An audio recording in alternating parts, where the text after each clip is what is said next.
60 ஆண்டுகள் ஆட்சி செஞ்சுட்டு 1000 ரூபாய்க்கு எங்க ஆத்தாவை கை வைக்கிறது, கை நீட்டி நிக்க வச்சவன். காலையில என் பிள்ளை இங்க பள்ளிக்கூடத்துக்கு வந்தான் சோர்திங்கன்னு பசியோட வச்சது யாரு? எவனாவது ஒருத்தன் நின்னு உரிமையோட அந்த ஆட்சிகள் செய்யற தவறை தட்டி கேட்க துணிவு இருக்கா? சாராய கடையை மூடுவேன் அப்படின்னு இந்த கட்சிகள் சொல்ல முடியுமா? சொல்ல முடியுமா? சொல்லுங்க. பல லட்சக்கணக்கான 3100 வேலை வாய்ப்புக்கு 13 லட்சம் பேர் டிஎன்பிசில தேர்வு எழுதுறான் தமிழ்நாடு தேர்வாணையத்துல. அப்ப எத்தனை லட்சம் பேர் வெளியில் நிக்கிறான்? யார் பொறுப்பு இருக்கிறது சொல்லுங்க. இதே என் தம்பி காங்கிரசினுடைய தீமையை சுட்டி காட்டுறாரா? கொடநாடு கொலையை பத்தி பேசுறாரா? சொல்லுங்க. இன்னும் பேச மாட்டேங்கிறீங்க. எதையாவது பேச முடியுதா பாருங்க. 1 லட்சம் போராட்டங்களுக்கு திராவிட மாடல் ஆட்சி அனுமதி கொடுத்திருக்குன்னு நாட்டின் மாண்புமிக்க முதலமைச்சர் அவர்கள் சட்டசபையில பேசுனது இருக்கா இல்லையா சார்?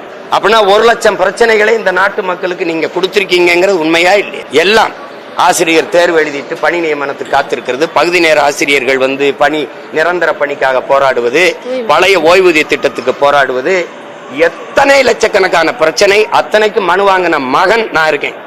கண்ணீரோடும் கவலையோடும் கைகளில் மனுக்களை நீட்டிய தாய்மார்கள் தந்தையர்களுடைய மனுக்களை வாங்கின மகன் நான் இருக்கேன்.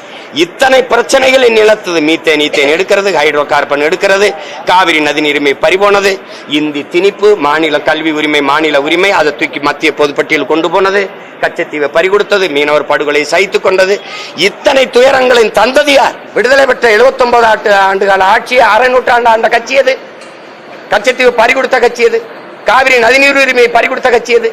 கல்வியை போது அங்க மத்திய அரசு உரிமை தூக்கிட்டு போனது யாரு? மின் உற்பத்தி விநியோகத்தை எடுத்துட்டு போனது யாரு? மருத்துவ உரிமை தூக்கிட்டு போனது யாரு? மாநில உரிமை எல்லாம் பறிச்சது யார்? இந்த காங்கிரஸ். இந்த எல்லா நச்சு திட்டங்களையும் இங்க எந்த எதிர்ப்பும் இல்லாம கைகட்டி வரவேற்றது யார்? இந்த திமுக அதிமுக. நீங்க சொல்லுங்க. ஊழல் லஞ்சமா, உண்மை நேர்மையா? சொல்லுங்க. அதிகாரத்துக்கு நீ ஓட்டு போடு வரும், கேள்வி கேட்டுக்கிட்டு இருந்தா வராது. அதிகாரத்துக்கு எப்ப வருவ? போட்டா வருவேன். அதை விட்டு எப்ப வருவ? அதிகாரத்துக்கு என்ன பண்ண?